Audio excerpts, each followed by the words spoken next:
Welcome everybody to Nineworks TV. We're back in the Bahnsport workshop. Absolutely. Joined, as usual now we can say, by Scotty. And we got a new member. Little Andy. On the low chair. My co-conspirator from Nineworks. So we're joined by an Apple Map today with a very complicated spreadsheet that's been put together by you guys. So complicated. It looks incredibly complicated to me. It's scary. Lots of numbers. Numbers and figures on there.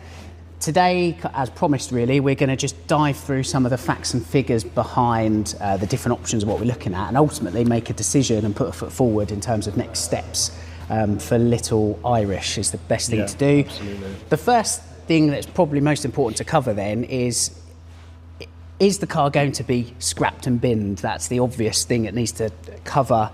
The answer is very obviously no. It doesn't make any financial sense looking at this spreadsheet. It makes zero financial sense to save that car. But as we've said on the channel for a long time now, nobody needs a Porsche anyway. They're emotional decisions. Yeah. I'm very emotionally wed to that vehicle. I definitely will be on the other side of this. And again, very grateful for all the kind comments and sentiments from people encouraging for the car to keep going. And a couple of people from within the DNHC who have helped make that happen. So incredibly grateful of that. And it allows us to look at this with a bit of optimism, even if, as we said, it makes no financial sense, but we are nevertheless going to crack on. But it may make financial sense in 5 years, 10 years' time. You don't know what the prices are going to do. I like your style, Scotty. Yeah. I like your style. They could skyrocket, and you'll look back at this and go, yeah, glad I did that. Between the three of us, so we do as much fluffing as we can. So, Little Irish will be back on the road. That's the first point. We then had scrapyard engine. Yeah.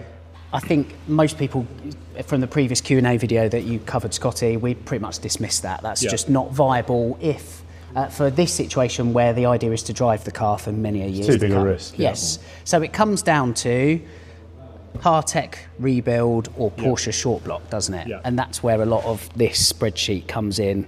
Andy, maybe your best place to say, what is this spreadsheet that people can see? What have I done? So what I've done is I've split it down into different parts. So you've got the build of the actual heads. So obviously we need to do some remedial work on the heads. If it's short block from Porsche, we've actually got the short block itself, which obviously includes a lot of parts. But this spreadsheet also accounts for a hardtech build.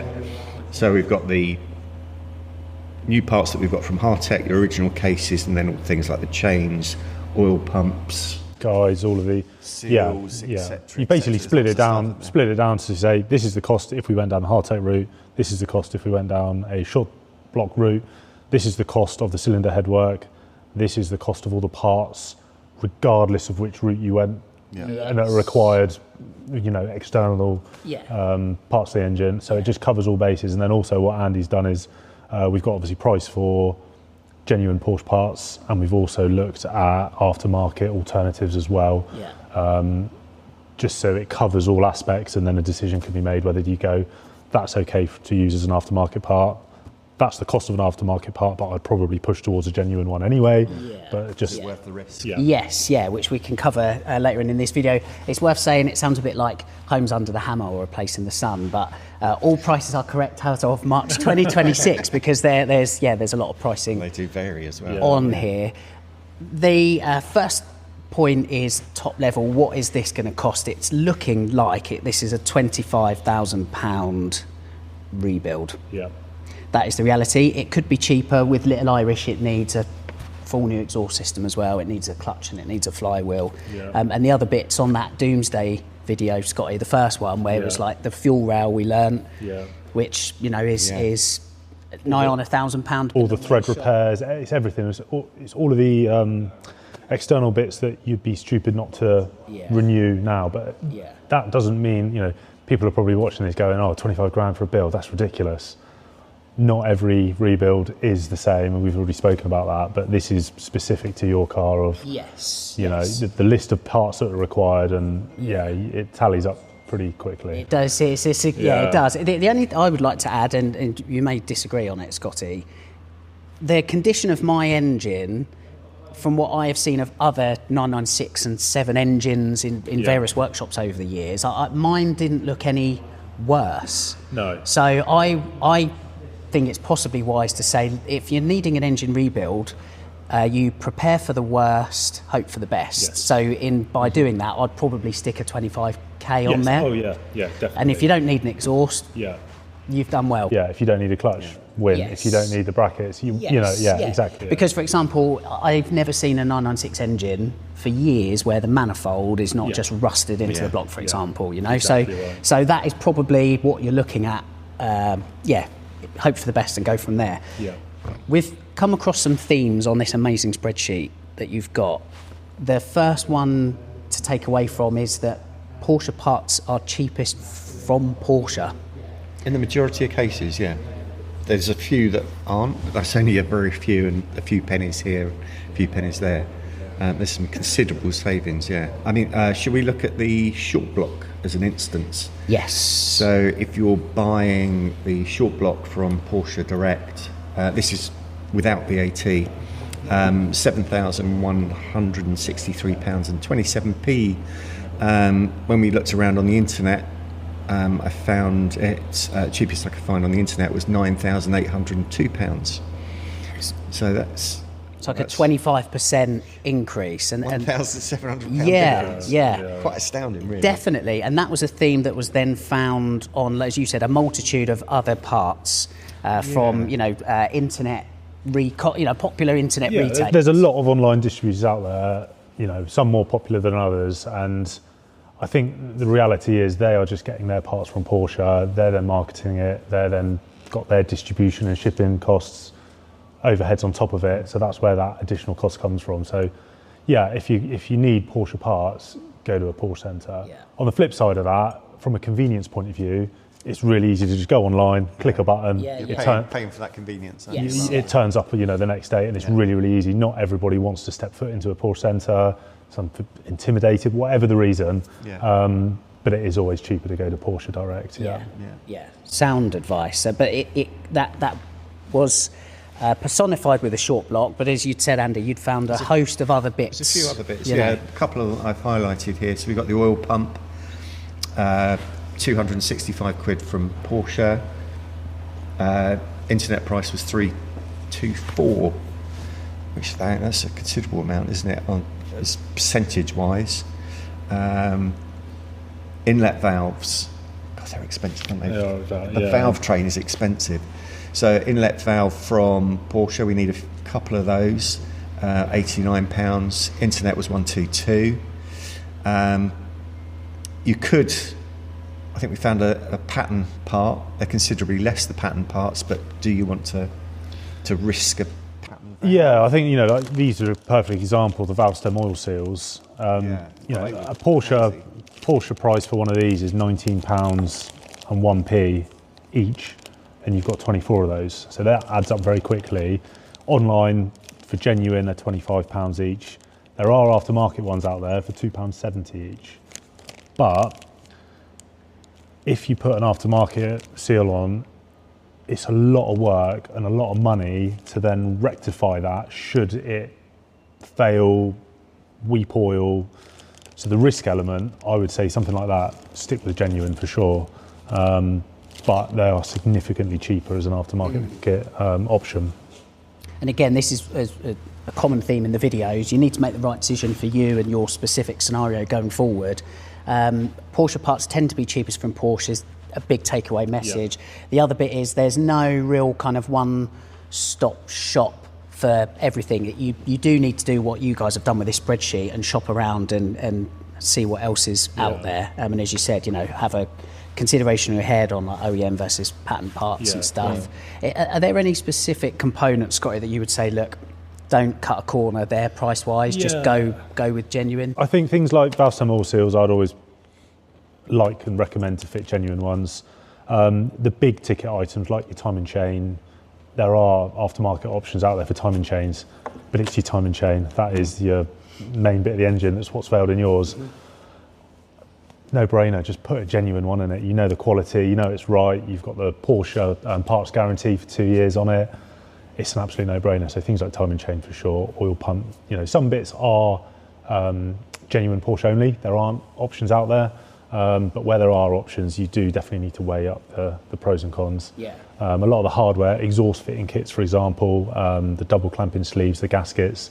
Gaskets, I'd recommend going aftermarket. There are absolutely no issues with those. Things like the double clamping sleeves, for example, though, they're slightly too big, so they can pinch. They corrode a bit quicker. They don't look as good. So I would tend to go down a genuine route for that. But yeah, you pick and choose, and there's no right or wrong answer. Yeah. It's just from experience and over time what you see. Yeah. You kind of make a bit of a educated assessment of it. Yeah. Okay. That's a really good point about the gaskets, because on this spreadsheet we'd found that the Heritage Parts Centre gaskets are coming in significantly cheaper than Porsche. And there are many of them needed, so it's worth kind of pointing that out. They're great supporters of what we do on 9works Radio. heritagepartscentre.com is the website for all of your Porsche parts needs, and if you use the code 9works10 at the checkout, providing you're logged in, you get up to 10% shaved off your basket. So probably going to use that for these gaskets, but again, use a bit of guidance as to what things is better to go down the genuine route. Okay, shall we talk about like short block versus hardtech then? Yeah. If that's cool. So. According to this super duper spreadsheet, the hardtech route is coming in at about $4,000 more expensive than the short block. Yeah. Which is still a lot of money, isn't it? That's yeah. a lot of money difference versus a short block. Yeah. There is man maths coming into this now though, and you go the percentage, because you've got the short block plus everything else you need. So we might as well give that figure. The full build using a Porsche short block and everything else I need is £24,645 and 13 pence. The hardtech route is £28,343.68. So you're already, up to your up to your kneecaps in spend anyway. So percentage wise, just a little bit of a kick on, isn't it? Yeah, exactly. And I think there's pros and cons to both as well, isn't there? The short block you've got to weigh up. Yeah, you're getting a new crankshaft, a new crank ladder. That includes all the bearings. It's all pre-assembled from the factory. But we spoke about the risk of bore score on the short block versus the hardtech where they're fixing that issue. Arguably, the hardtech route is going to be a stronger engine. A lot more preventative maintenance measures have gone into that engine. And I think this spreadsheet, it really does highlight everything, doesn't it? It breaks it right down. So for you, for example, it makes it clearer for you to go and make a decision of what you want to do. The overall difference, it's like a 15-20% difference, but bearing in mind you're already is a heavy spend anyway. I came into this thinking I'm definitely going to go short block, particularly Scotty, when you had that short block shiny one sitting over there, and it was comparing apples with apples, it was like that's the way to go.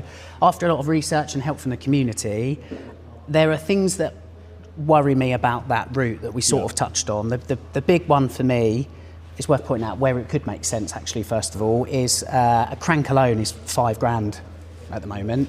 Short block is 7.5. So as you've rightly pointed out, there's a lot of extra stuff that just comes in. It's really good. What concerns me as an early 996.1 owner is, as we saw the cylinder liners and the coatings and whatnot, they're different to the later stuff. They don't tend to suffer from bore scoring. What concerns me is I could potentially be swapping one issue for another, because the new short blocks use the same coating lining as of the time 3.6, and the reason it changed, I think when it went to locker seal, is it was an environmental thing. So the early ones weren't considered environmentally friendly, and that's why they changed, and Porsche still uses that now, and I just don't feel confident enough that will be okay. And I think that's kind of a reasonable feeling that I've felt elsewhere on the internet.